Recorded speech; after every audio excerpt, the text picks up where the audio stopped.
The grand hall buzzed with luxury: gold chandeliers, silk drapes, and a guest list filled with millionaires.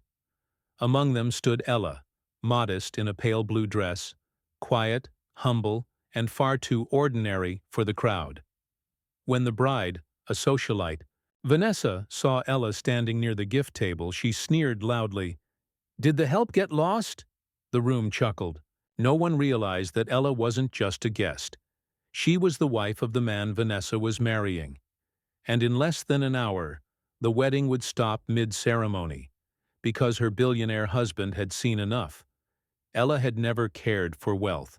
She met Nathan Harrison before the billions, when he was just a driven startup founder with a dream and holes in his sneakers. Their love had been confirmed, quiet, and far from flashy. But as Nathan's company exploded into global success, so did the people around him: advisors, investors, and, unfortunately, Vanessa, an ambitious partner at his law firm, determined to marry him. Wait a second, and tell us where you're watching from in the comments. Don't forget to subscribe for more powerful stories like this. Nathan had kept his marriage to Ella private, not to hide her, but to protect their peace. He promised to go public when the time was right. But then came Vanessa, strategic, beautiful, and relentless. When rumors of Nathan's engagement surfaced, Ella was devastated. But Nathan begged her to trust him. "Come to the wedding," he whispered, "and watch." Reluctantly, Ella showed up, sitting quietly in the back, unseen and unwanted, until Vanessa saw her. Vanessa strutted toward her in white heels, flanked by bridesmaids in designer gowns. "Can someone please escort this outsider? This is a private ceremony," she said, loud enough for half the hall to hear. Eyes turned. Laughter spread like wildfire. A waiter even stepped forward, thinking Ella had honestly snuck in. Ella remained calm. Her heart pounded, but her posture was still. "I'm just here to support Nathan," she said gently. Vanessa scoffed. "You know him? That's cute.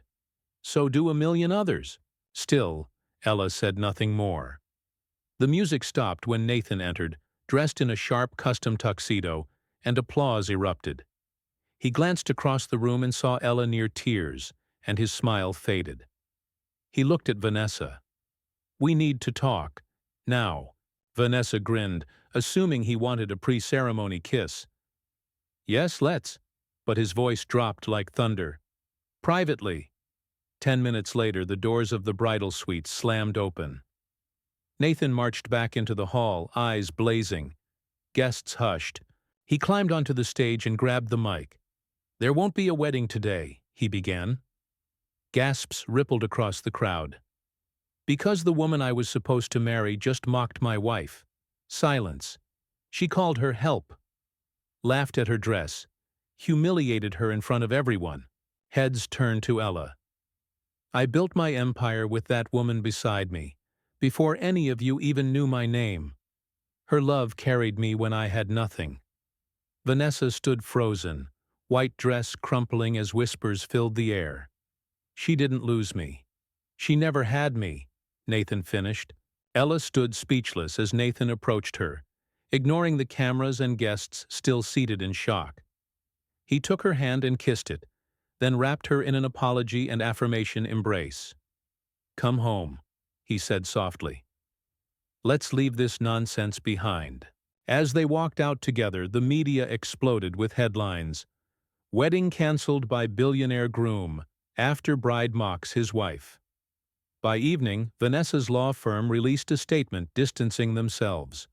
Her social status crumbled overnight. Meanwhile, Nathan and Ella, still in her pale blue dress and his crumpled tux, shared takeout at home, laughing between bites. "Told you to trust me," he said, nudging her shoulder. She smiled. "Took you long enough." Ella's story became more than viral. It became a symbol, a reminder that dignity, kindness, and authenticity are more valuable than any dress or guest list. Women around the world praised her composure. Men admired Nathan's integrity.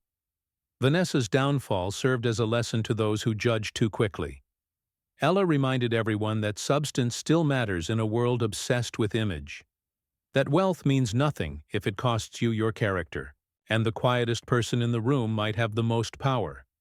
If you enjoyed this story and thought it was provoking, don't forget to like, share, and subscribe for more powerful narratives. Let us know your thoughts in the comments. Take care.